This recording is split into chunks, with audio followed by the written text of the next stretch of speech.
I've paid my dues, time after time. I've done my sentence. Boxing had been used as a tool to make Mike Tyson a better person. Well, it actually unleashed an amazing talent. In fact, it was a talent so different that the people guiding him into his pro career understood that the plan had to be different. And it was a plan much different than we're used to seeing in modern-day fighters. Mr. D'Amato, in a brilliant fashion, choreographed the way Mike should fight, how he should fight, who he should fight. Even though he had 15 fights in that period, he only fought 22 actual rounds. So training became even more important for him. Tyson had to simulate what it was like to be in actual combat. I fixed a lot of fights over the years. He can say he fixed a lot of fights over the years without worrying about the consequences because... And the statute of limitations, of course, has long since run. The art of fixing a fight is often more subtle than, kid, this ain't your night, a wink and a paper sack full of cash. What you'll do is you'll talk about a fighter that you'll have who needs to stay busy. Stay busy means win. Everybody knows that. So the other guy knows that you need someone to lose to your fighter, and he'll say, I've got somebody who's in the gym, but not much lately. He's not in great shape. Okay, so now we're talking about somebody who's probably not going to go the distance. The response to that is, that's okay. I only need 3 or 4 rounds of work. And the other guy will say, okay, well, my guy's only good for 3 rounds.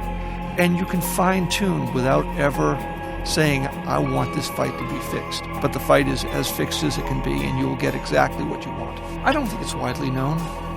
People don't want to believe this, of course not. And they don't want to feel that they've been fooled and cheated. But they have been. The comeback of George Foreman, who first won the title in 1973, includes questionable fights. Before winning the heavyweight title again in 1994, Foreman knocked out at least 5 men who entered the ring with bogus records. One of them, Mike Jamison, was billed as having a 17-15 record when he was 13-16 and hadn't fought in nearly 3 years. Mike Jamison. Now let's connect the dots. 4 years prior, Mike Jamison also fought Mike Tyson. If it was rigged with Foreman, it was definitely fixed with Tyson. Losses with 8 knockouts. Jamison is doing at this point what I think should have been doing in the first place. He just took the right hand. One has to remember that just because a fighter is hit, it does not mean the fight isn't fixed. Fighters take hits to sell the fight, others take obvious dives. He just took the right hand. He's down to one knee. Jamison, Joe Cortez, the referee with a count, and Jamison suffering his second knockdown here in the 5th. I believe at this moment, the referee looks over to get the signal to stop the fight. Back up in the corner, and one thing, he's a showman. Jamison wants to continue. Referee Joe Cortez says no. Jamison says he wants to go on, but the referee Joe Cortez says it is over, and Mike Tyson is a winner again. But let's get back to Tyson later. So rigging the record, that's another way to fix a fight. Charles Farrell once invented an entire career for a guy named John Carlo who had never fought at all.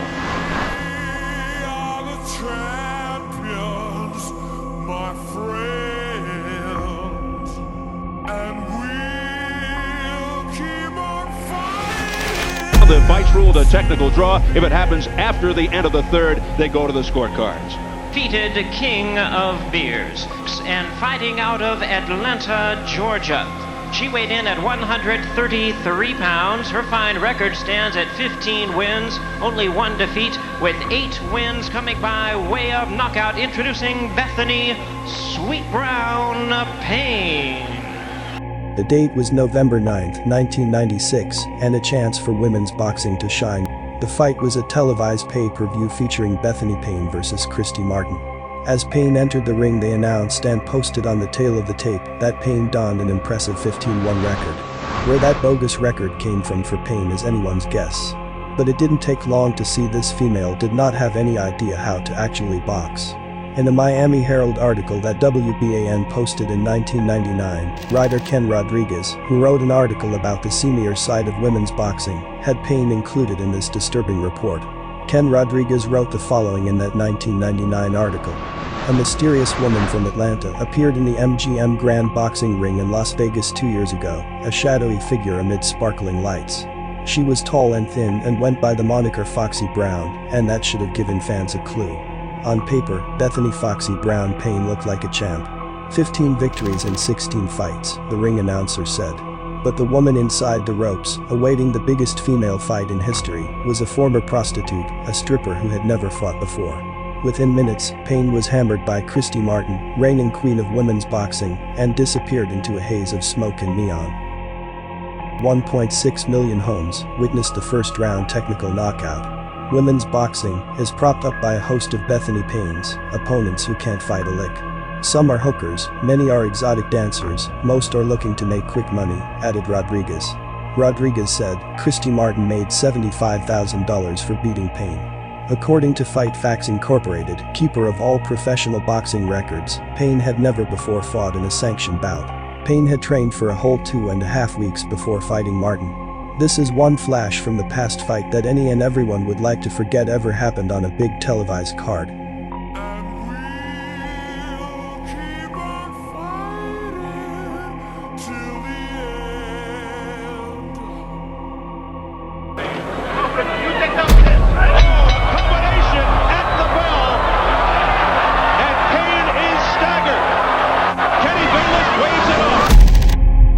Gonna know. All we need to do is phone it into the record book as a TKO win, as long as it's reported as that. That's what the record will say, and I don't care what the 300 people have seen. It's not going anywhere.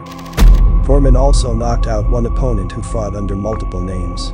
Journeyman Frank Luck suffered a third-round knockout by Foreman in 1988 while using the alias Frank Williams. Promoters listed Williams as 33-13-3. Lux, who denies ever taking a dive, says he learned about fake identities and how to escape injury in the ring from manager Bruce the Mouse Strauss. Sworn statements and interviews with more than 60 fighters, promoters, trainers, managers, matchmakers and commissioners suggest the Herald identified only a fraction of the fraud. People say it doesn't go on, but it does, says one former world champion who requested anonymity. I've been there when they fixed fights. I'm talking about people paying people to take dives. I've seen the rehearsals. I have first-hand knowledge of that. It still happens. A lot. Another boxer, the former heavyweight Andre Smiley, said he made thousands of dollars faking 14 knockouts from 1990 to 1997. Others claimed many fraudulent matches were arranged by promoters or matchmakers, intent on improving a fighter's record and ranking to earn big money title fights. Irish Hurricane Peter McNeely!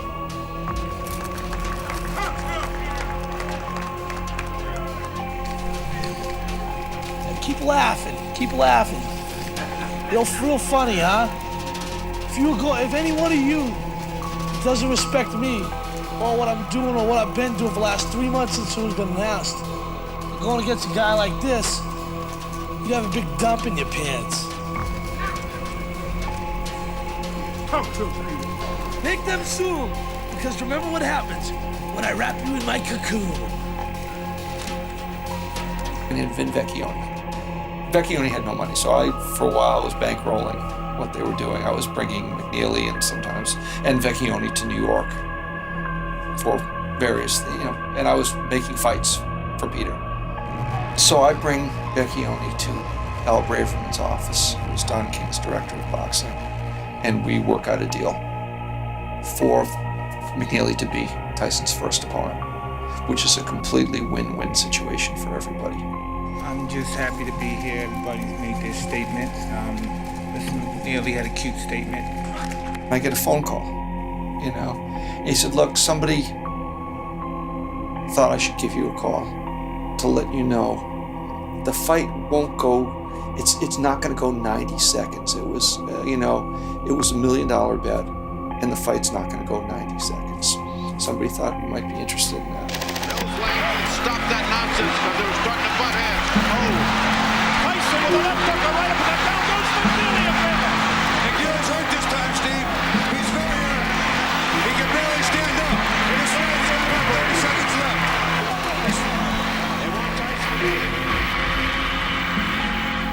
89 seconds, at which point Vin Vecchione steps between the ropes to prompt the ending to the fight. Correct.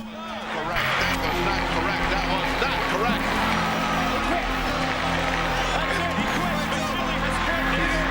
His corner threw the towel. He didn't quit at all. McNeely didn't quit at all.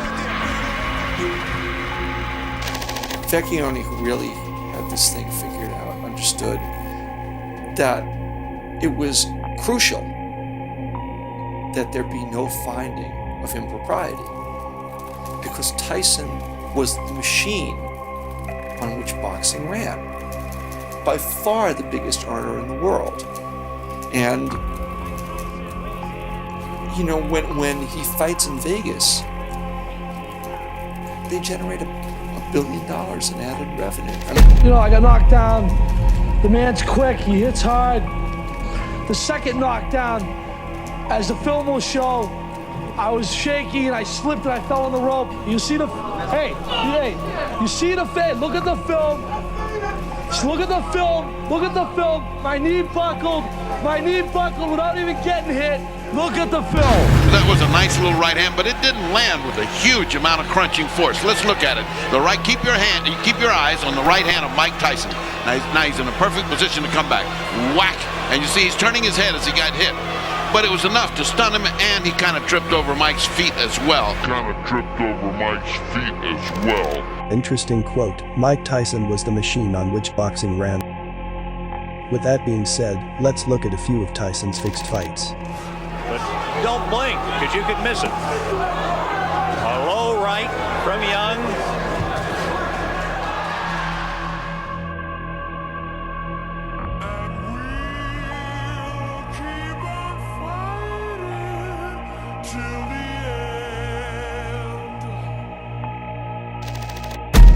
And here's the first of the 3 knockdowns.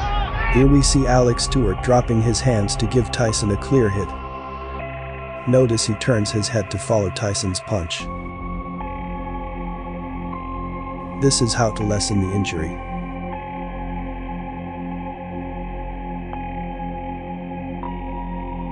This next clip proves it was a fixed fight without seeing punches thrown. Listen to the commentators, look at the scheduled rounds. That he'll be able to take a punch, that he'll fight back when he's hurt, that he'll persist when he's frustrated, that he'll be able to go 10 hard rounds.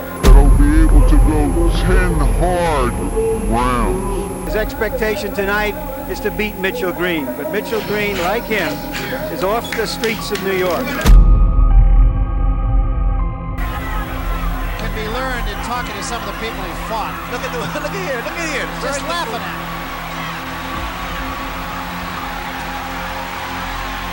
And Green seems to me, Ray, to be doing all the wrong things.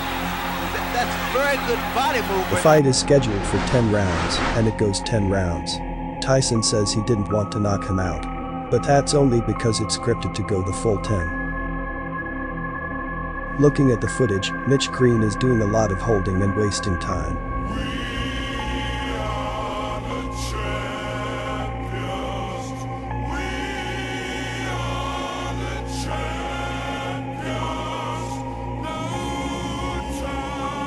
I'd say at this point they're really not trying to hit each other, just putting on a show. Farrell's guy was a heavyweight named Mitch Green, and he'd put Green up and supported him for 18 months. Then he arranged a fight that was supposed to launch Green's comeback. The fellow in the other corner was Bruce Johnson. Bruce Johnson is one of these guys, and you see them often in boxing, but understands that the way he can make money in boxing is to lose to name fighters. And it means that he goes into each fight trying to figure out what the easiest route out without taking an obvious dive is. And that's how he makes a living. So it doesn't serve his interest to be too good a fighter. It doesn't take much to see how it's all connected. The guy responsible for fixing fights is managing Mitch Green, the guy fighting Tyson. And you think it's not rigged? Mitch and I got into a shouting match at the hotel right after the fight because I'd spent, what for me at least was a lot of money on him. More than that, I'd worked very hard to engineer his comeback. Now there would be no comeback, and all because Charles Farrell hadn't thought it necessary to establish with all concerned before the fight that there was a script so basic that even the distracted, apparently disgruntled Green would have followed it. I want the rat letter. If I reopen my criminal charge on Tyson, I'm gonna reopen the charges, he's gonna fight me. The next fight Tyson gonna fight is gonna be with me, and nobody else but me. Now he talking about he gonna fight Fred Bruno. Fred was an easy fight. I wasn't ranked when he fought me. I'm not gonna be ranked now. Why was I ranked when he hit me in my head? No. Now I told me I gotta fight this guy, that guy. I wanna fight Mike Tyson, Michelle Tyson. You a sissy? I want me some Mike Tyson, baby. I want me some Michelle Sisley Tyson. You don't get like this folding clothes. Oh, baby. And weaving baskets. You train. I want me some Michelle Sisley. Because Mitch Green is managed by the man responsible for fixing fights, it's likely Tyson and Mitch Green's fight outside Dapper Dan was nothing more than a marketing strategy. This boxer look like this. Tyson was arrested after breaking his hand in a street brawl with Mitch Green, a boxer he'd beaten 2 years earlier in the ring. The argument had begun inside a boutique. He's a young, dumb knucklehead that got to ask his wife for permission to do whatever he do. You understand what I'm trying to say? Hit me. And I didn't see his punch coming.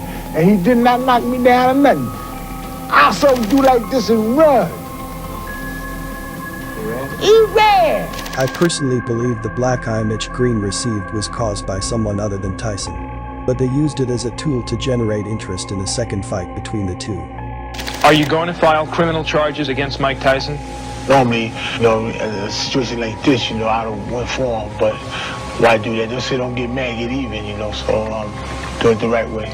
Mitch Green was entertaining, boastful, funny and similar to Muhammad Ali. This makes it entertaining. But something happened that caused the fight not to come to fruition. He scared of me. He broke his hand on me. His bare hand, and he had a capsule to his elbow. The next time me and Tyson fight, he gonna let him in a car wreck. I'm gonna give him a whiplash and put a cast on that big old ugly neck. Ow! I'm gonna tell you another thing. I only had one of the biggest fights called Thriller Manila. My fight gonna be a little bit bigger. It'll be like King Kong versus Godzilla. To pick the opponents for Mike Tyson. Nothing is more important than the opponents you pick for a fighter. The strategy was to pick opponents he would not only beat, he would beat devastatingly. When someone sees a Mike Tyson fight, we want them to leave the arena saying, when can we go see him again? And that's where Bill and I are scrupulously careful in determining who he fights. After his fifth fight, we decided the time was at hand for the marketing of Mike. Other interest was generated by publicist Mike Cohen, whose television and newspaper contacts added more fuel to the fire. And when we sat down in that meeting, 100% A1 strategy was to go after the non-sports fan. The bigger the press, the more prominent the fighter becomes, the greater purses he commands, the more interest he generates.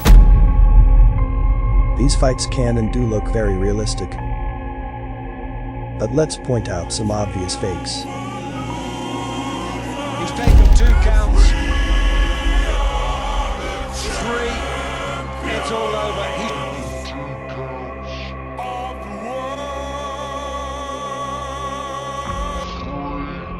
I've taken my bows and my curtain calls. You brought me fame and fortune and everything that goes with it. We are the champions. Watch Tyson's arm. Yeah, here he is. See? Oh, it's the close, yeah. You can see his leg buckle.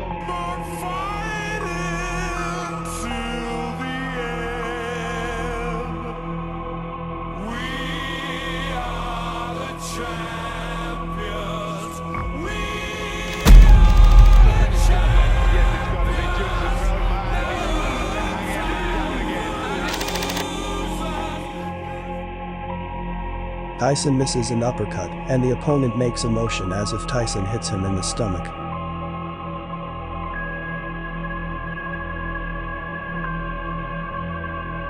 My friend, This looks rehearsed. He was supposed to go down with a body shot. Watch this carefully, because Tyson in the blue is a bomber. He's trained by no other than Custody Amato. This isn't a knockdown. Tyson pushes him down with his left hand, and the opponent is laid out as if he's hit with a power blow. Even the way he's laying down looks fake.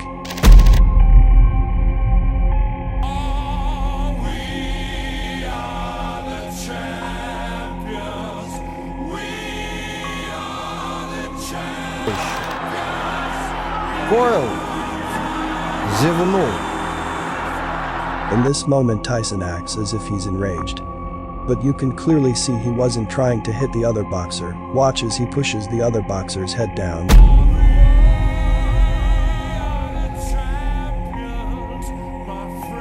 In the same direction Tyson swings, not connecting at all.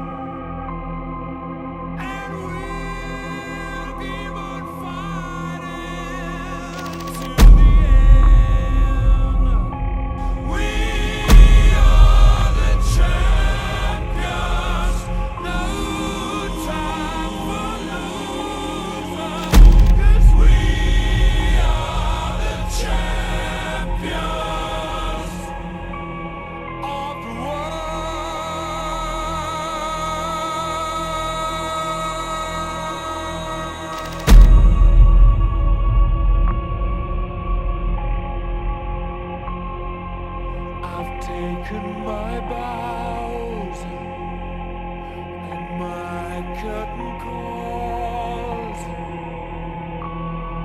You brought me fame and fortune and everything that goes with it. Ut med vänster, sting I vänster, ska han stoppa men så länge. Thank you all. And he punches extremely hard. He's a great fighter. He's a great fighter. I just said I was gone, you know. Belt. And just to put the capper on this bizarre evening of boxing, following the fight, they weren't talking about tonight's fight. They were talking about Mike Tyson's next fight with Evander Holyfield.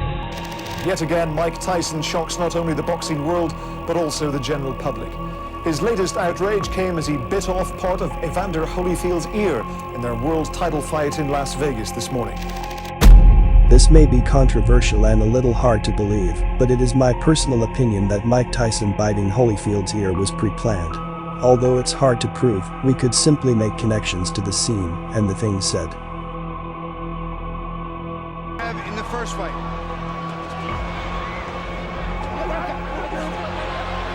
What happened here? But it's been no bed of roses. No pleasure cruise. Notice how Holyfield goes into position. If another man is about to put his mouth on your ear, you would naturally feel his breath, his tongue, and if you're a heterosexual man, this would be very uncomfortable. I say that to say Holyfield allowed Tyson's mouth on his ear without moving immediately.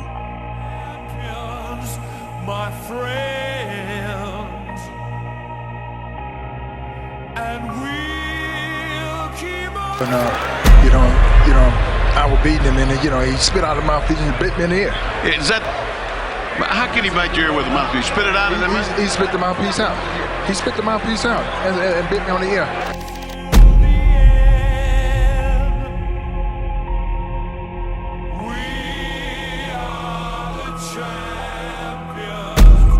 He says he spits the mouthpiece out and then bites him in the ear. But we see Tyson bite him with the mouthpiece in and spit it out. He has the mouthpiece in each time he tries to bite him.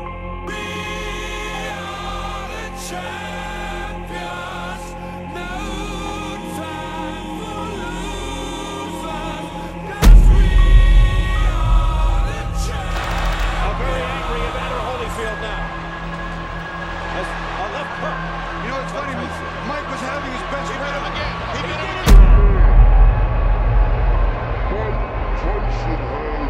Bit by a dirty Mike Tyson. I can't believe what I'm seeing. Well, first he had a parachute drop on him.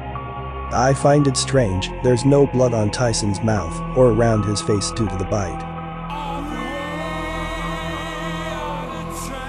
Watch as Tyson spits a piece of his ear out.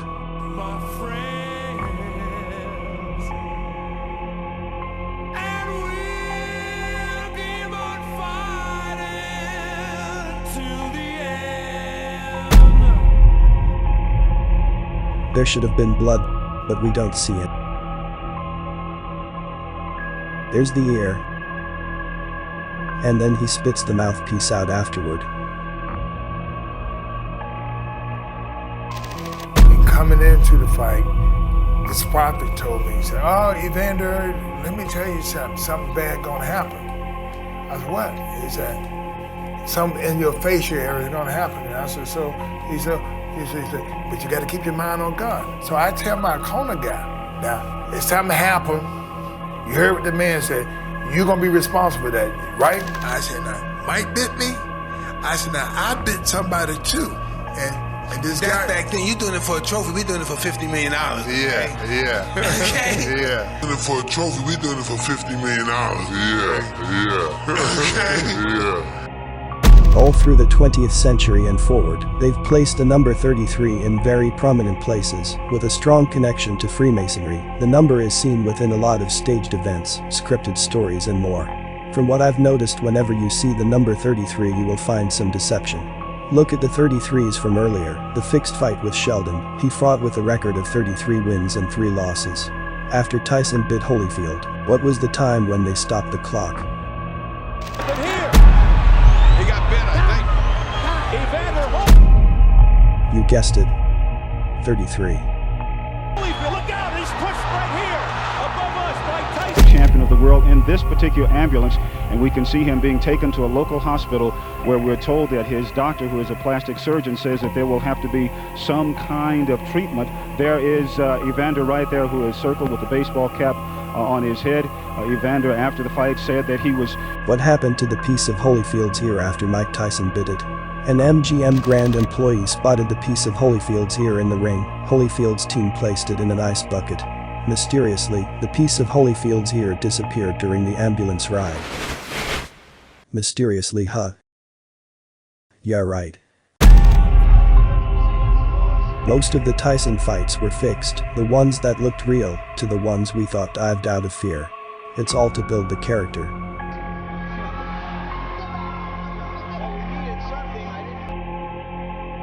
They do these things, I look at YouTube and I see guys have Mike Tyson Immortal, Mike Tyson God, and I'm not worthy of that.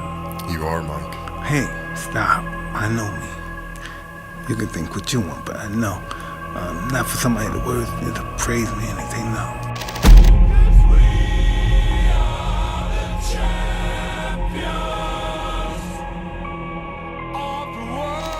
Fighter gonna fight a monkey or a gorilla? Who gonna let you fight a fight? Who gonna let you fight a fight? If you had a monkey and a gorilla? Yeah, who gonna let you fight a fight? Monkey? That's what they do. Sports are to keep people under control. People are encouraged to join, to outdo each other in order to show they are not weak.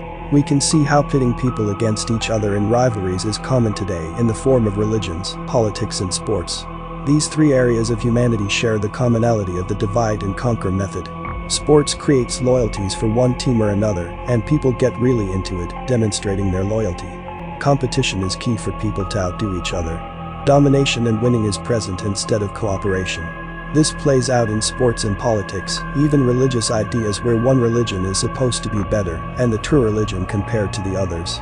All sports events are broadcast on television now, enticing an even larger audience into collective hypnosis, mind control and escapism. And it's no wonder why Tyson was buying a shirt that told us the truth about his career. But a number of nagging questions won't go away. Why was the world heavyweight champion shopping in Harlem for a leather jacket, ironically embroidered with the phrase, "Don't believe the hype," at 4 o'clock in the morning? Watching Mike Tyson in movies, you would say he's not the best actor, but within his profession, he is, and was, a great actor. P.S. Don't tell him I made this video. Drug dealers anonymous, nothing more was the future. Drop down, drop down, drop down, drop down. Nothing real can be threatened.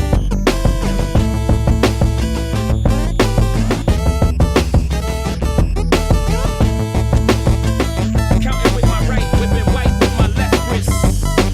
Drop down, drop down. But kiss them all day. plays out of your side, did it? They said I was a gimmick, now I'm the one that those guys mimic.